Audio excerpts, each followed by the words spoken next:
अस्सलाम वालेकुम दोस्तों, जैसा कि हम जानते हैं कि कोरोना एक डेडली वायरस है, लेकिन ये भी एक हकीकत है कि कोरोना वायरस का शिकार होने वाले बहुत से लोग चंद हफ्तों में मुकम्मल सेहतयाब हो जाते हैं। लेकिन इसके बावजूद कुछ लोग सेहतयाब हो जाने के बाद भी कुछ अलामात की शिकायत करते हैं, यानी उनमें कुछ अलामात परसिस्ट करती हैं। ऐसे अफराद को लॉन्ग हॉलर्स कहा जाता है और इस कंडीशन को पोस्ट कोविड सिंड्रोम या लॉन्ग कोविड-19 कहा जाता है।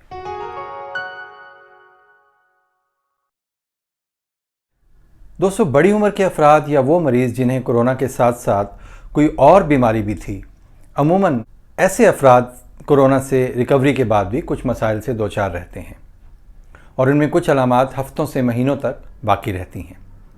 अब मैं आपको बताता हूं कि कोरोना से सेहतयाब हो जाने के बावजूद बहुत से लोग कौन सी अलामात महसूस कर सकते हैं।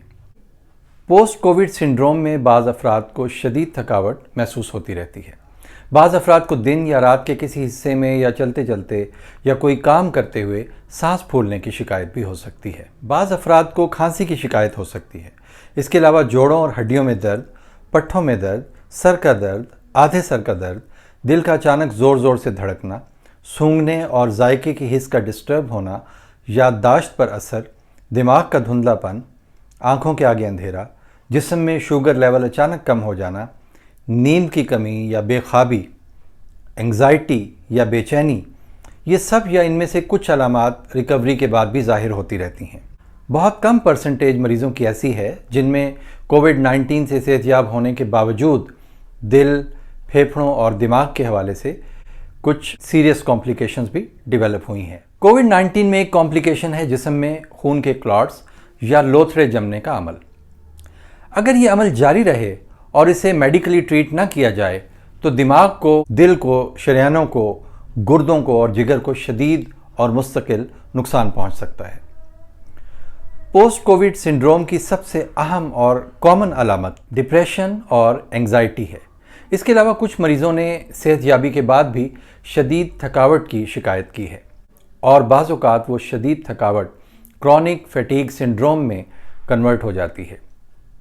क्रॉनिक फैटीग सिंड्रोम एक ऐसी थकावट है जिसमें मुकम्मल आराम करने पर भी फ़र्क नहीं पड़ता और मरीज़ों को इसके लिए अद्वियात लेना पड़ती हैं।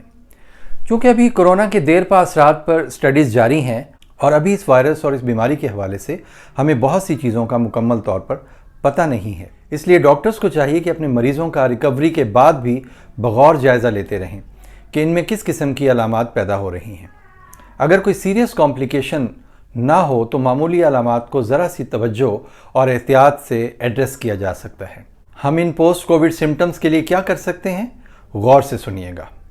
पूरी नींद, आराम, हल्की फुल्की वर्जिश, वॉक, बैलेंस डाइट जिसमें फल, सब्जियां, दालें, अंडे, दूध वगैरह शामिल हों, दही का मुतदिल और रोज़ाना इस्तेमाल, खजूर इस्तेमाल कर लें अगर कोई ममानियत नहीं है जैसे शुगर वगैरह नहीं है, सब्ज़ चाय का बाकायदा इस्तेमाल करें, ड्राई फ्रूट खाएं, इबादत, योगा और ब्रीदिंग एक्सरसाइजेस, धूप में बैठना, ताज़ा हवा में चहलकदमी करना और ये यकीन रखना कि इंशाअल्लाह ये सब जल्द ठीक हो जाएगा, आपको पोस्ट कोविड सिंड्रोम से बाहर ला सकता है। अगर आपको कोरोना इन्फेक्शन से रिकवरी के बाद ऐसा कुछ महसूस नहीं हो रहा तो बताई गई अलामात के हवाले से परेशान होने की ज़रूरत नहीं है, और अगर आपको इनमें से कोई अलामत महसूस होती है तब भी अपनी विल पावर से और क़ुव्वत इरादी से आपने इससे बाहर आने की कोशिश करनी है।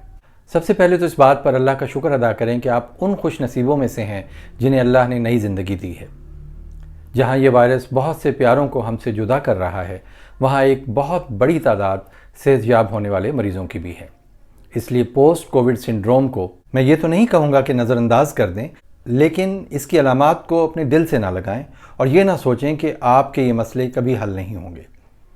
दूसरी बात जो मैं उन लोगों से कहना चाहता हूँ जो रिकवरी के बाद भी एहतियात बिल्कुल नहीं कर रहे, मेरी उन लोगों से गुजारिश है कि आप याद रखें, आप एक बहुत बड़ी बीमारी से निकले हैं और आपके जिस्म ने एक बहुत बड़ी बीमारी का मुकाबला किया है और अभी आपकी क़ुव्वत मुदाफ़ियत मज़ीद चैलेंज हो सकती है अगर खुदा न खास्ता आप किसी और इन्फेक्शन या वबा का शिकार हो गए।